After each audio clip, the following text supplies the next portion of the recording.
Interviews are all about selling ourselves and highlighting our key accomplishments, right?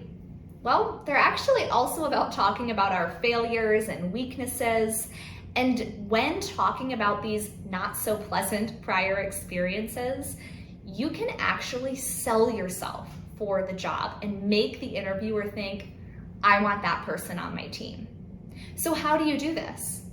Well, when you get the very common interview question of, tell me about a time you failed, you first want to answer with confidence. Don't be ashamed about failure.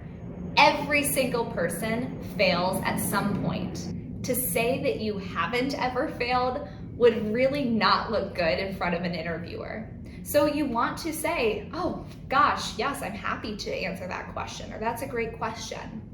Then you want to choose an example of a real life failure, but choose one that wasn't a complete catastrophe or disaster. You don't want to be that honest.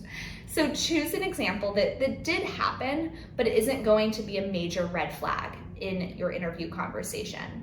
So you might choose something like not meeting a sales target or having a negative experience with a customer.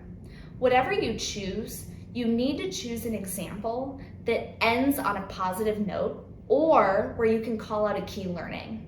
The key part here is that you are talking about a failure that ultimately was a good thing that happened. So an example might be, I was in one of my early stage sales conversations with a new customer and was so excited about our product that it's all I would talk about. I wanted to tell them every key feature of our new product, and I was droning on and on and on. Not surprisingly, they were not interested in buying from me, and I never heard from them again. It was a total failure of an experience. But I learned a really important lesson that has helped me be a very successful salesperson, and that's that I don't need to be pushing the features of my products.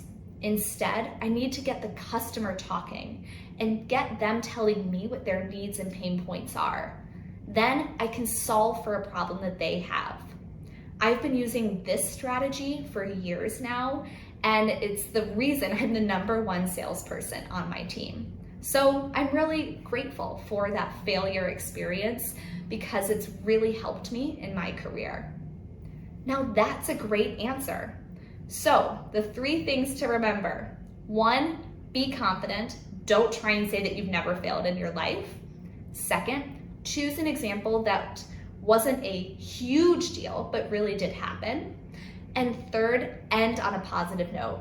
You're gonna nail this interview question.